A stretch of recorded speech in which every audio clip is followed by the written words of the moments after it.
Bismillahirrahmanirrahim. Apapun waswas syaitan yang mengatakan orang beriman itu susah, itu bohong semuanya. Demi Allah orang beriman itu bahagia, tenang. Bisa mendapatkan semua dunia. Allah janjikan. Tidak mungkin salah. Kita melihat orang-orang yang tinggal di Timur Tengah, Allah berikan kekayaan. Banyak orang di Indonesia juga, orang di Asia Tenggara yang memang beriman sama Allah banyak. Saya berjalan dengan orang-orang yang pergi umroh, pergi haji, banyak orang mampu. Banyak orang mampu dan mereka hidup bahagia, bisa. Ya. Jadi bukan berarti kalau kita lagi sulit kemudian kita menganggap oh ini berarti saya disiksa sama Allah atau memang hukuman. Tidak. Antum harus berubah. Kata Allah SWT, innallaha la yughayyiru ma biqaumin hatta yughayyiru ma bi anfusihim. Allah tidak akan mengubah nasib satu kaum sampai mereka mengubah nasibnya. Maksud daripada ayat ini adalah, kata sebagian ulama, kalau seseorang muslim, dia memohon, merengek, mengadu sama Tuhannya, dan meminta apapun, sampai dia minta menjadi seorang raja dunia, akan dikabulkan oleh Allah. Asal dia mau mengubah dirinya. Lalu Allah akan bukakan kepadanya peluang-peluang untuk mencapai apa yang sedang dia minta itu. Dan Allah sebaliknya akan mencukupkan kebutuhan seorang hamba, kalau dia mengatakan, cukuplah saya begini. Misal ada orang bekerja, dia dikasih sama Allah gaji, dia dapat gaji 2 juta, dimudahkan dia diterima kerja seterusnya. Lalu dia mengatakan, cukuplah seperti ini. Keluarga saya biayai 1,5 juta, sudah cukup, alhamdulillah. Udah, nggak masalah. Allah cukupkan dia dengan itu. Tapi kalau ada orang tamak dengan rahmat Allah, enggak, saya mau begini, saya mau begitu, saya mau berusaha. Lalu merengek minta kepada Allah, Allah akan kasih. Tapi prosesnya ada. Karena kita di dunia ada proses. Makanya Umar bin Abdul Aziz rahimahullah mengatakan, sungguh saya ini memiliki pribadi yang tumuh. Tumuh itu orang yang selalu antusias mendapatkan yang terbaik. Beliau waktu jadi masyarakat biasa, beliau minta kepada Allah agar menjadi gubernur Madinah. Dan beliau mengatakan, terus saya menggencot doa itu setiap malam, sampai Allah kabulkan saya jadi gubernur Madinah. Gitu kan? Kemudian setelah itu, saya memiliki antusias yang lebih besar untuk menjadi khalifah. Dan terus saya berdoa sampai Allah nobatkan jadi khalifah. Padahal Umar bin Abdul Aziz tidak bisa jadi khalifah pada saat itu kalau sesuai dengan jalur keturunan. Semestinya ada orang lain. Dia memang keturunan Bani Umayyah, tapi bukan dia semestinya pada saat itu menggantikan khalifah. Tapi subhanallah sebelum meninggal khalifah sebelumnya, menulis surat bahwasanya yang datang setelah saya adalah Umar bin Abdul Aziz. Padahal bukan dia. Makanya setelah Umar bin Abdul Aziz meninggal, kembali kepada keturunan raja yang pertama. Tapi Allah selipkan dia menjadi khalifah di situ. Dan dia mengatakan, saya mendapatkan semua apa yang saya inginkan dengan tumuh saya, dengan antusias saya yang besar, dan saya mohon kepada Tuhan saya sampai Allah kasih. Jadi Allah kasih teman-teman sekalian. Tapi bagaimana kedekatan antum kepada Allah subhanahu wa ta'ala? Bagaimana kita merengeknya dengan Allah? Bagaimana kita memohonnya dengan Allah? Tidak ada yang mustahil.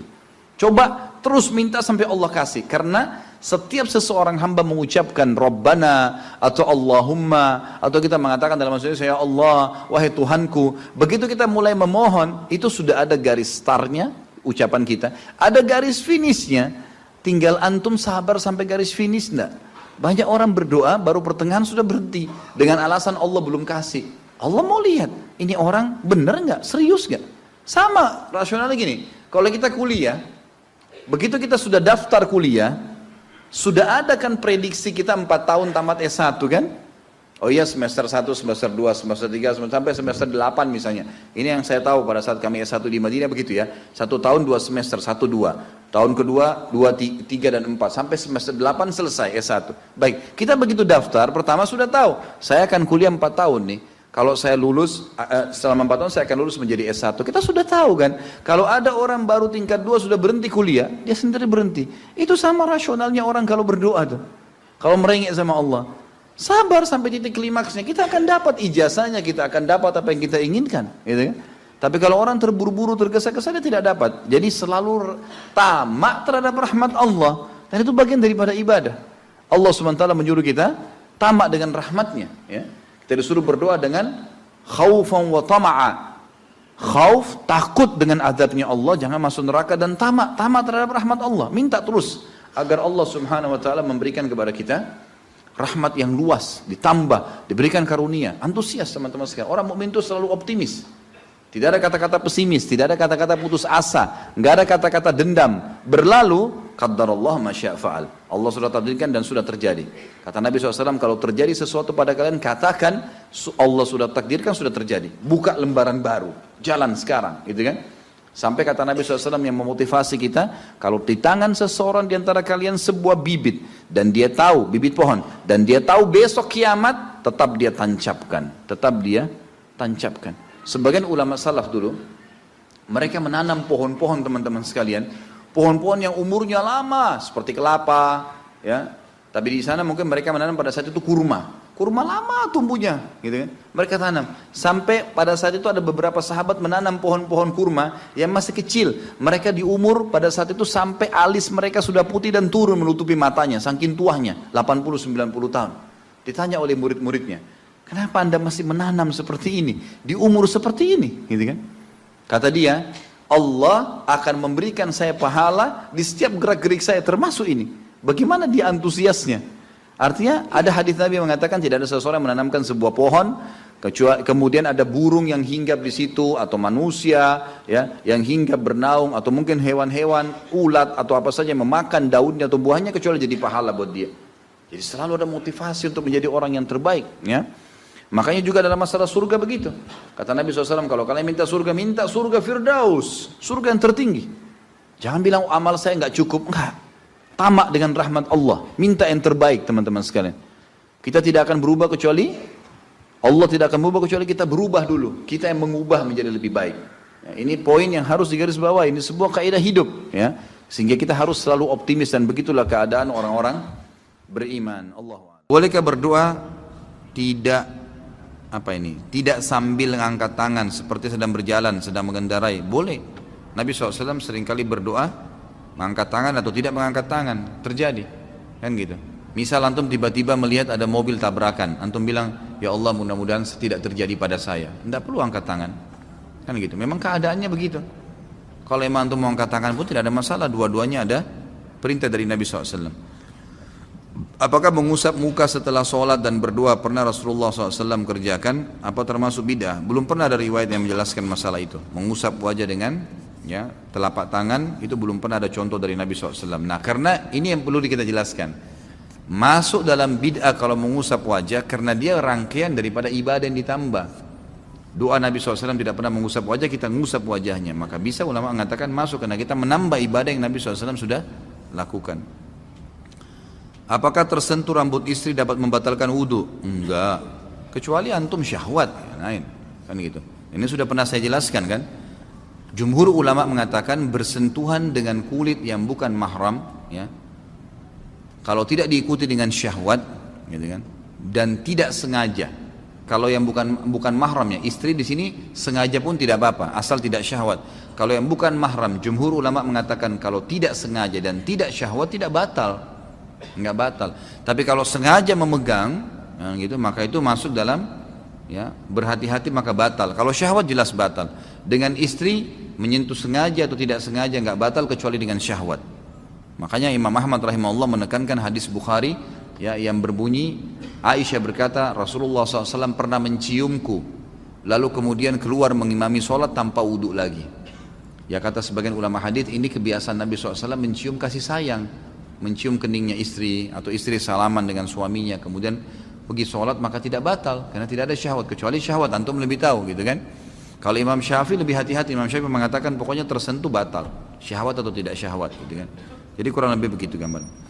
Apa hukumnya jika ada perusahaan yang memberlakukan potongan gaji terhadap karyawan yang telat dengan alasan gaji yang dipotong tersebut akan diinfakkan?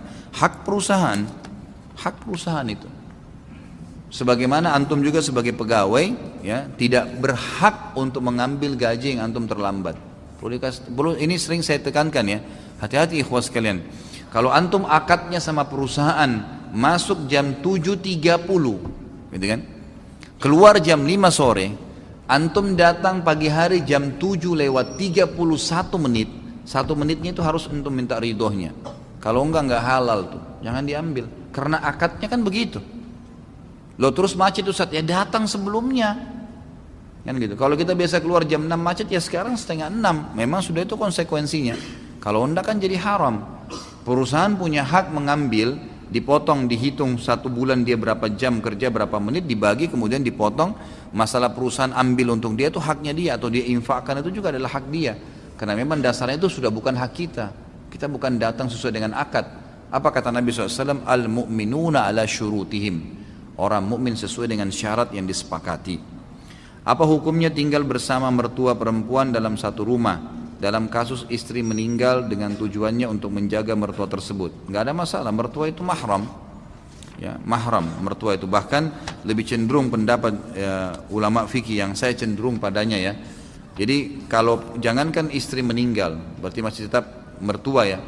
Mantan, istilahnya orang cerai suami istri. Ya, ada orang mengatakan mantan mertua, bukan mantan mertua, tetap mahram itu. Walaupun cerai dengan anaknya. Kenapa? Karena Allah Subhanahu wa taala mengharamkan ya seseorang menikah dengan mantan anak mantunya, dan seseorang juga diharamkan mantan anak mantu menikah dengan mertuanya. Ya, kan tidak boleh kita menikah dengan mantan istrinya ayah. Ya, tidak boleh menikah dengan orang tuanya mantan istri, nggak boleh. Orang tuanya mantan suami, nggak boleh. Itu mahram abadi itu. Selama kita akad nikah, gitu kan? Sebagaimana juga kalau antum menikah dengan seorang janda punya anak. Gitu. Kalau antum sudah laki-laki sudah menggauli ibunya, maka anaknya itu mahram abadi itu. Walaupun antum cerai sama ibunya, tidak boleh nikah sama orang perempuan ini yang anaknya dulu istri kita. Udah nggak boleh, gitu kan? Tidak boleh sama sekali. Begitu juga dengan perempuan.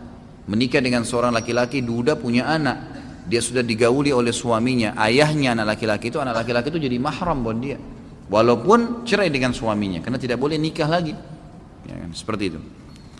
Tadi dijelaskan bahwa dulu pada zaman Rasulullah SAW beliau harus pergi ke padang pasir dan keluar rumah untuk membuang hajat. Bagaimana kaitan dengan adanya doa masuk kamar mandi, sedangkan waktu itu belum ada kamar mandi atau toilet? Jadi apa, semua sifatnya insidental ya. Apa yang sudah dibentuk, misalnya antum ambil pelapa-pelapa kurma kalau kayak zaman dulu diniatkan untuk menjadi WC, mau buang air besar, ya itu di situ dibaca doa. Bukan berarti WC itu harus sebuah kotak kayak kita sekarang. Kalau sekarang kan lebih rapi saja. Apapun sudah diniatkan. Antum punya rumah 100 meter kan gitu. Misal 10 kali 10 meter. Terus antum niatkan di depan sekali 5 kali 5 meter saya niatkan untuk masjid. Di blok kita tidak pakai tidur. Sudah jadi hukum masjid tuh. Tadinya rumah kita. Tergantung niat antum. Kalau sudah diniatkan maka jadi tempat itu. Gitu kan? Jadi rumah kita pun tadinya kamar tidur dibongkar nih, semua bukain pintu depan untuk jadi masjid. Sudah niatin, ada azan, ya itu sudah hukum masjid. Sholat tahiyat masjid di situ, hukum dapat sholat berjamaah di situ, pahalanya sudah berlaku semuanya. Begitu pula juga dengan WC tadi yang kalau baru dibentuk sama, gitu kan? Bukankah di zaman Nabi SAW Masjid Nabawi itu pertama dibangun itu sama pelapa-pelapa kurma masih sementara disusun dengan tanah liat dindingnya. Nabi SAW sudah suruh Bilal kumandangkan azan dan sudah sholat di situ. Padahal belum rampung tuh masjidnya, kan gitu. Seperti itu gambarannya. Saya mau nanya, apakah ada hukum tentang tulisan atau pajangan atau bingkai ayat-ayat Al-Quran yang menjadi hiasan di rumah-rumah? Maksudnya hukumnya boleh atau tidak? Ya ulama sebenarnya ya lebih cenderung menganggap ini adalah perbuatan yang mubah, boleh-boleh saja, gitu kan. Tetapi jangan dianggap itu bisa memberikan manfaat atau madarat. Jadi ayat kursi itu sebesar apapun antum tulis gitu kan, 10 kali 10 meter di rumah tidak bisa ngusir setan gitu. Jadi jangan anggap bisa ngusir setan. Quran pun yang kita pajang biar 100 buah mushaf tetap baca setan di rumah. Sedangkan kita lagi baca Quran bisa ngantuk, masih bisa digoda sama setan. Mengusir setan dengan membacanya gitu kan. Jadi tidak benar itu sering diceritakan di film-film di Indonesia kalau Quran ditempelin teriak-teriak setannya gitu kan. Kadang-kadang orang kalau ngeruqyah saja bacaannya supaya didaunkan kejiwaannya, setannya bilang kamu salah baca gitu kan. Bolehkah kita menggunakan media gambar seperti di atas bertuliskan terjemahan ayat Al-Quran dan hadis tanpa kalimat Arabnya sebagai sarana syiar agama Islam di media sosial? Boleh saja, nggak ada masalah.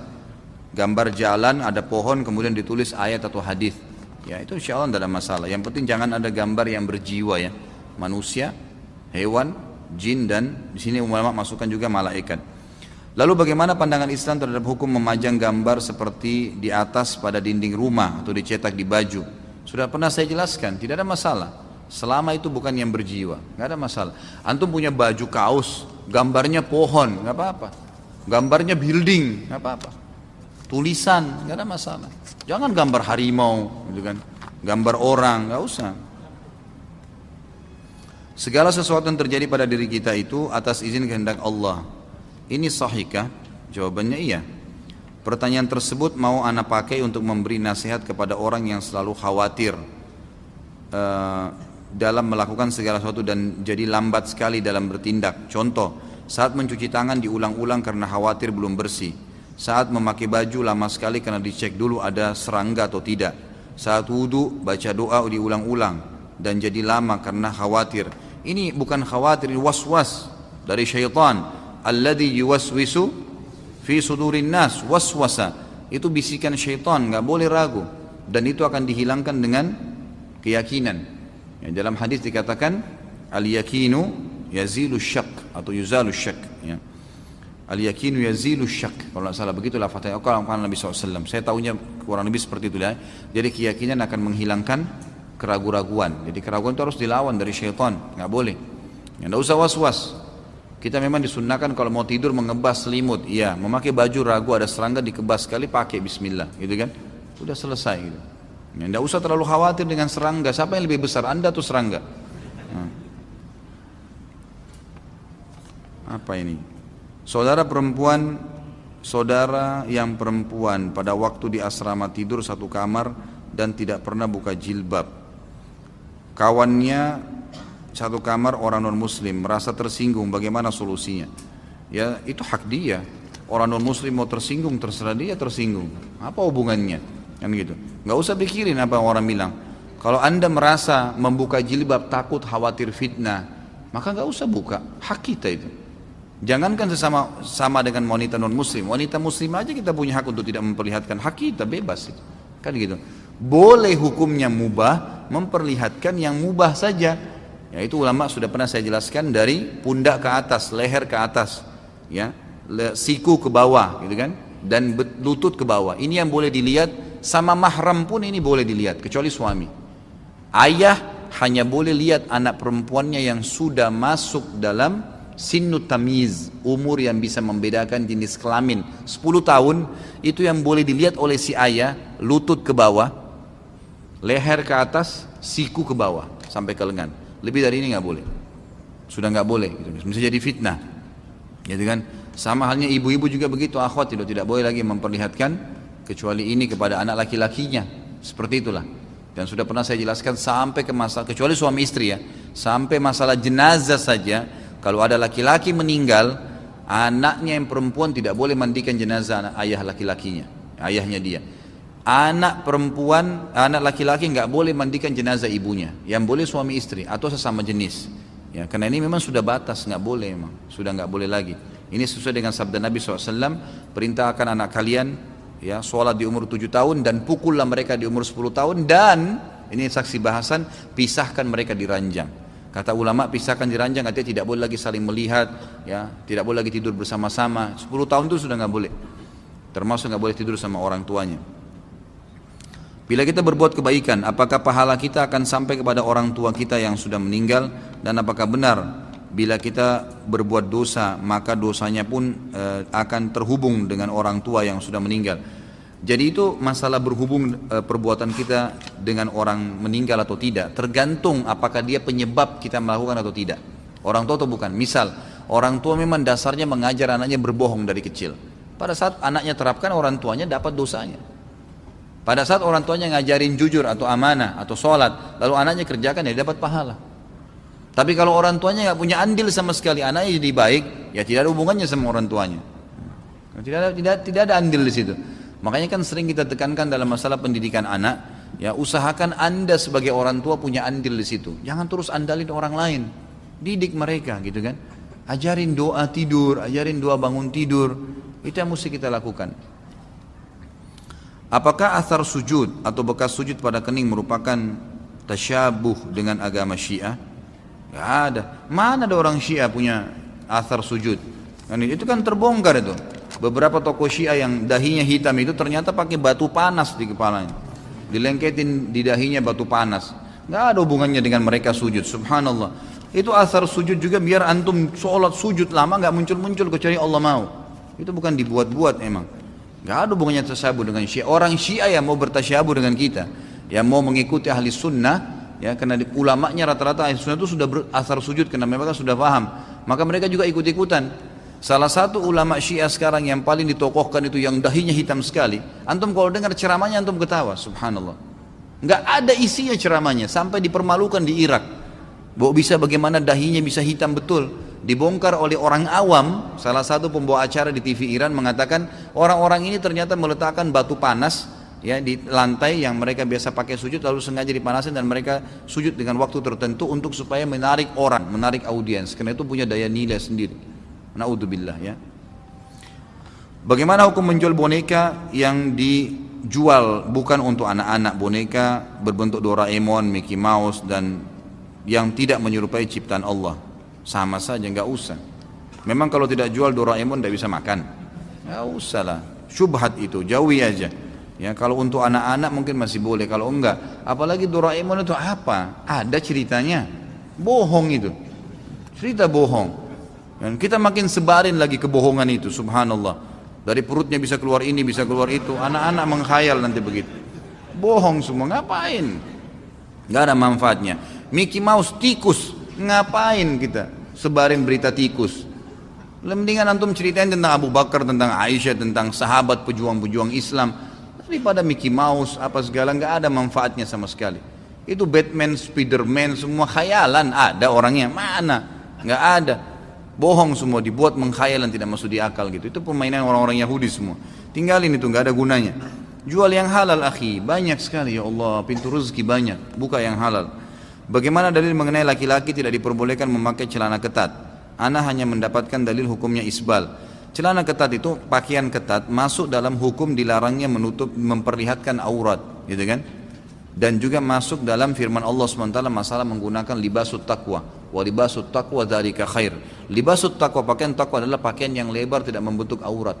Karena memperlihatkan aurat di sini tidak harus telanjang bulat, tapi membentuk aurat itu, memperlihatkan bentuk tubuh itu sudah memperlihatkan aurat namanya, gitu kan?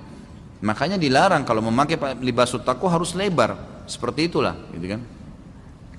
Hukum barang yang tertukar, contohnya sendal pada saat sholat hanya tersisa satu pasang saja dan tidak ada lagi. Ya, bagaimana? Tinggalin, masa antum mau pakai satu saja? Ada-ada saja yang bertanya, Masya Allah. Siapa saja yang boleh bersentuhan antara laki-laki dan perempuan? Semua yang tidak boleh anda nikahi atau yang sudah terlanjur jadi istri ya. Apakah doa setelah sholat duha saat ini dalilnya lemah? Doa setelah sholat duha saat ini dalilnya lemah karena beberapa yang saya baca katanya doa Allahumma inna duhauka itu dalilnya lemah. Jadi seharusnya baca apa setelah sholat duha? Hadisnya lemah sekali itu karena dalam perawinya, dalam sanadnya itu ada pembohong ya. Dan ulama mengatakan tidak ada doa khusus dari Nabi SAW pada saat selesai duha. Anda tanya doa apa ya? Doa apa saja dan jangan khususkan doa setelah duha ya. Tidak pernah ada dalil Nabi SAW mengkhususkan doa setelah duha. Tapi kalau anda punya hajat boleh disampaikan pada saat itu. Dan tidak ada doa khusus. Ayah sakit stroke dan anak wanita kandung harus memandikan setiap pagi dan sore. Apa hukumnya Ustaz? Sedangkan tidak boleh seorang anak kandung menggunakan celana pendek di depan anaknya yang balik. Dan diharamkan anak wanita mandikan jenazah ayah kandungnya. Kalau seandainya tidak ada yang lain mengurusnya, masuk dalam bab daruriyat. Daruriyat memang itu tidak ada masalah, gitu kan?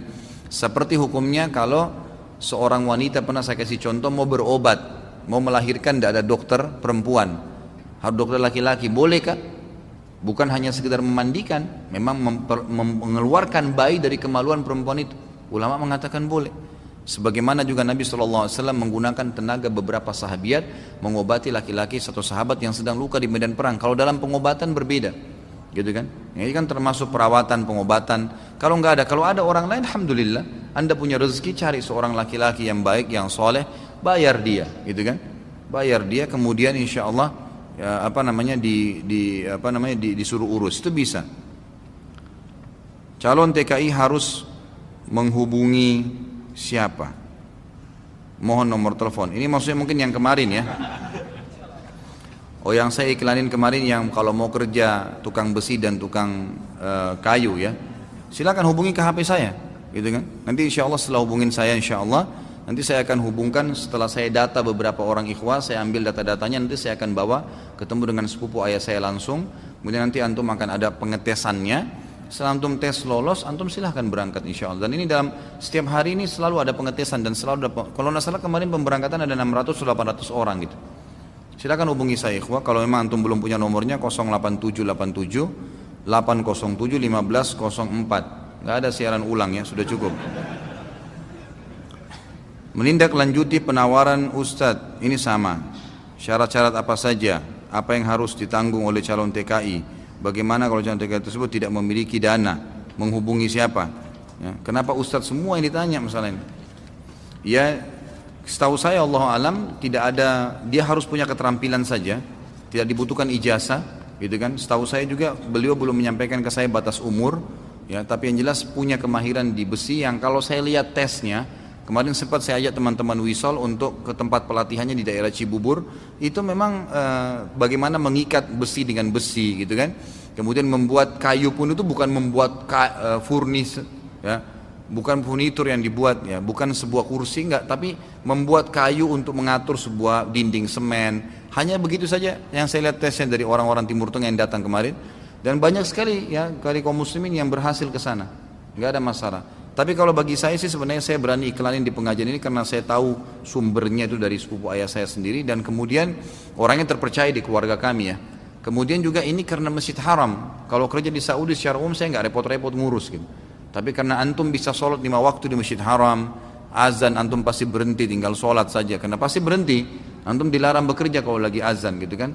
Antum bisa sholat malamnya setelah 8 jam kerja, antum bisa istirahat, bisa hadir di halaqah para ulama, bisa belajar bahasa Arab, kan 2 tahun kan gitu. Setahu saya begitu. Kalau masalah anggaran biaya nanti antum bisa bicara sama orangnya langsung insya Allah gitu kan. Nanti setelah saya data beberapa orang, karena saya bilang sama dia nanti saya data beberapa orang dulu, baru kemudian saya bawa kepada dia gitu. Saya mau tanya, jika kita sudah berusaha rajin ibadah, sholat, puasa, zikir, wudhu, tapi masih saja mudah marah pada sesuatu yang sepele saja, bagaimana menurut Ustadz? Bagaimana solusinya agar tidak marah? Hubungi Ustadz Sahal. Ustadz di Ruqyah ya. Ya. Mungkin sampai situ dulu karena ini pertanyaannya masih banyak dan insya Allah waktu sudah jam 9 lewat. Jadi selama ini saya suka bicara masalah Ruqyah. Ini kebetulan beliau hadir, silakan. Bisa dikontak langsung kalau ada yang bermasalah, suka mimpi buruk, suka banyak syaitannya, malas ibadah. Nah ini tiap hari bunuh syaitan, jadi bisa dihubungin. Kemudian juga kemarin jazakallah khair ada salah seorang ikhwah yang sudah 2 kali memberikan saya baju. Yang antum lihat ini dikasih hadiah oleh beliau. Saya mengatakan jazakallah khair dan saya merasa cocok. Kalau ada yang suka nanti bisa dihubungin. Saya nggak tahu hadir nggak malam ini orangnya gitu. Saya nggak tahu dikasih karena supaya saya pakai saja atau untuk promosikan. Saya sampaikan apa adanya gitu ya. Baik, sampai di sini insyaallah semoga Allah berkahi majelis kita. Kalau ada benar dari Allah, kalau ada salah dari saya mohon dimaafkan. Subhanakallahumma bihamdika asyhadu an la ilaha illa anta astaghfiruka wa atubu ilaik. Assalamualaikum warahmatullahi wabarakatuh.